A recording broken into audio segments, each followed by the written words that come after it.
अथ सप्तमोऽध्यायः। श्रीभगवानुवाच मय्यासक्तमनः पार्थ योगं युञ्जन्मदाश्रयः असंशयं समग्रं माम् यथा ज्ञास्यसि तच्छृणु।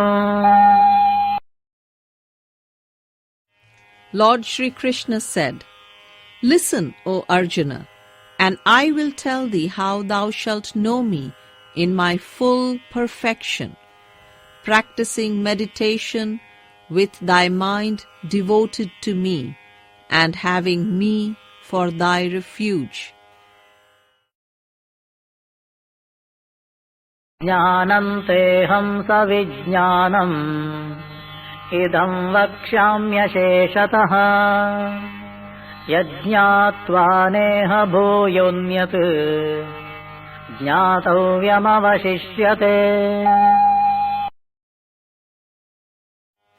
I will reveal this knowledge unto thee, and how it may be realized, which, once accomplished, there remains nothing else worth having in this life. मनुष्याणां सहस्रेषु कश्चिद्यतति सिद्धये यततामपि सिद्धानां कश्चिन्मां वेत्ति तत्त्वतः। Among thousands of men, scarcely one strives for perfection, and even amongst those who gain occult powers, perchance but one knows me in truth. भूमिरापो नलो वायुः खं मनो बुद्धिरेव च अहंकार इतीयं मे भिन्ना प्रकृतिरष्टधा। Earth, water, fire, air, ether, mind, intellect, and personality. This is the eightfold division of my manifested nature. अपरेयमितस्त्वन्या प्रकृतिं विद्धि मे पराम् जीवभूतां महाबाहो ययेदं धार्यते जगत्। This is my inferior nature, but distinct from this, O valiant one, know thou that my superior nature is the very life which sustains the universe. एतद्योनीनि भूतानि सर्वाणीत्युपधारय अहं कृत्स्नस्य जगतः प्रभव प्रलयस्तथा। It is the womb of all being, for I am He by whom the worlds were created and shall be dissolved. मत्तः परतरं नान्यत् किञ्चिदस्ति धनञ्जय मयि सर्वमिदं प्रोतं सूत्रे मणिगणा इव। O Arjuna, there is nothing higher than me. All is strung upon me as rows of pearls upon a thread. रसोऽहमप्सु Kaunteya प्रभास्मि शशिसूर्ययोः प्रणवः सर्ववेदेषु शब्दखे पौरुषं नृषु। O Arjuna, I am the fluidity in water, the light in the sun and in the moon. I am the mystic syllable Om in the Vedic scriptures, the sound in ether, the virility in man. पुण्यो गन्धः पृथिव्याम् च तेजश्चास्मि विभावसो जीवनम् सर्वभूतेषु तपश्चास्मि तपस्विषु. I am the fragrance of earth, the brilliance of fire. I am the life force in all beings, and I am the austerity of the ascetics. बीजम् माम् सर्वभूतानाम् विद्धि पार्थ सनातनम् बुद्धिर्बुद्धिमतामस्मि तेजस्तेजस्विनामहम्.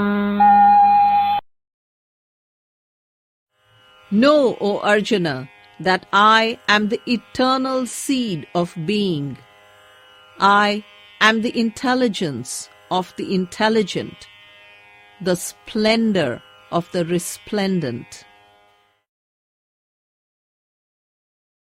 बलम् बलवताम् चाहम् कामरागविवर्जितम् धर्माविरुद्धो भूतेषु कामोऽस्मि भरतर्षभ.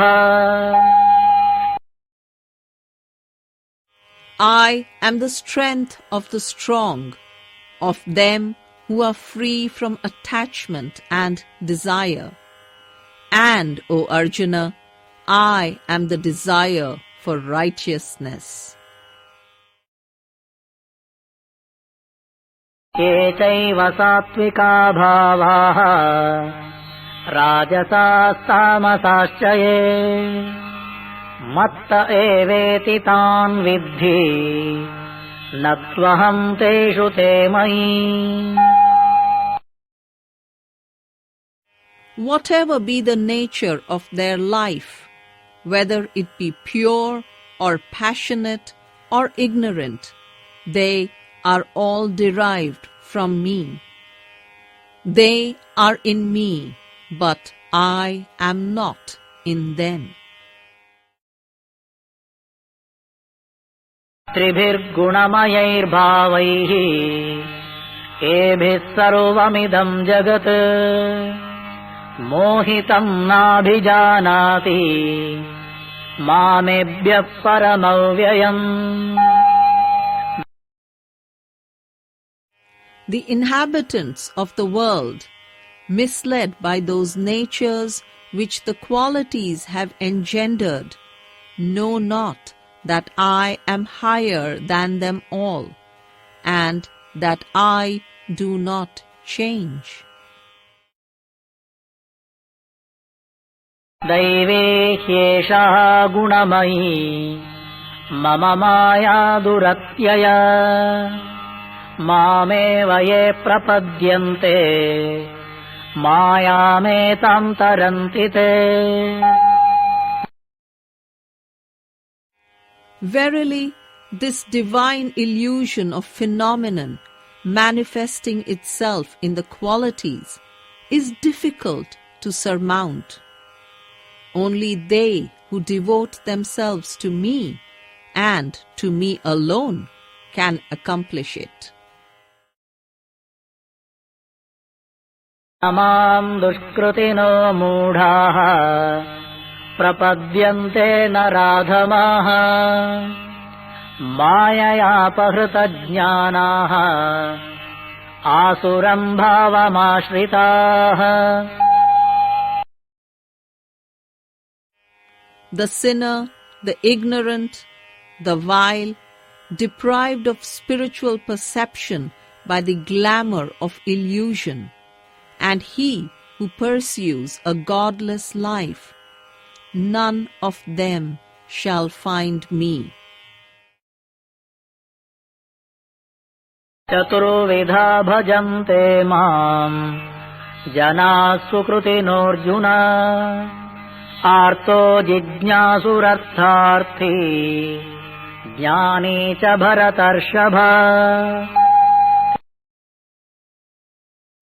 O Arjuna, the righteous who worship me are grouped by stages. First, they who suffer. Next, they who desire knowledge. Then, they who thirst after truth. And lastly, they who attain wisdom. तेषां ज्ञाने नित्ययुक्तः एकभक्तिर्विशिष्यते. प्रियो हि ज्ञानिनोत्यर्थम् अहं स च मम प्रियः. Of all of these, he who has gained wisdom, who meditates on me without ceasing, devoting himself only to me, he is the best. For by the wise man I am exceedingly beloved, and the wise man too is beloved by me. दाराः सर्व एवैते ज्ञानी त्वात्मैव मे मतम्. आस्थितः स हि युक्तात्मा मामेवानुत्तमां गतिम्. Noble-minded are they all, but the wise man I hold as my own self, for he, remaining always at peace with me, makes me his final goal. बहूनां जन्मनां अन्ते ज्ञानवान् मां प्रपद्यते. वासुदेवः सर्वमिति समहात्मासु दुर्लभः. After many lives, at last the wise man realizes me as I am. A man so enlightened that he sees God everywhere is very difficult to find. कामैस्तैस्तैहृतज्ञानाः प्रपद्यन्तेऽन्यदेवताः. तं तं नियममास्थाय प्रकृत्याः नियता स्वया. They in whom wisdom is obscured by one desire or the other worship the lesser powers, practicing many rites which vary according to their temperaments. यो यां यां तनुं भक्तः श्रद्धयार्चितुमिच्छति तस्य तस्याचलां श्रद्धां तामेव विदधाम्यहम्. But whatever the form of worship, if the devotee has faith, then upon his faith in that worship do I set my own seal. सतया श्रद्धया युक्तः तस्याराधनमीहते लभते च ततः कामान् मयैव विहितां हिताम्. If he worships one form alone with real faith, then shall his desires be fulfilled through that only. For thus have I ordained. तवत्तु फलं तेषां तद्भवत्यल्पमेधसाम् देवान् देवयजो यान्ति मद्भक्ता यान्ति मामपि. The fruit that comes to men of limited insight is, after all, finite. They who worship the lower powers attain them. But those who worship me come unto me alone. Avyaktam vyaktimaapannam manyante mama buddhayaha param bhavamajanantaha mamavyayamanutthamam. The ignorant think of me, who am the unmanifested spirit, as if I were really in human form.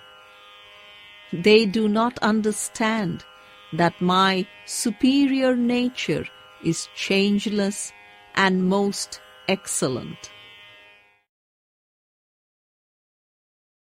Naham prakasha sarvasya yogamaya samavritah mudhoyam nabhijanati loko mamajamavyayam. I am not visible to all, for I am enveloped by the illusion of phenomenon. This deluded world does not know me as the unborn and the imperishable.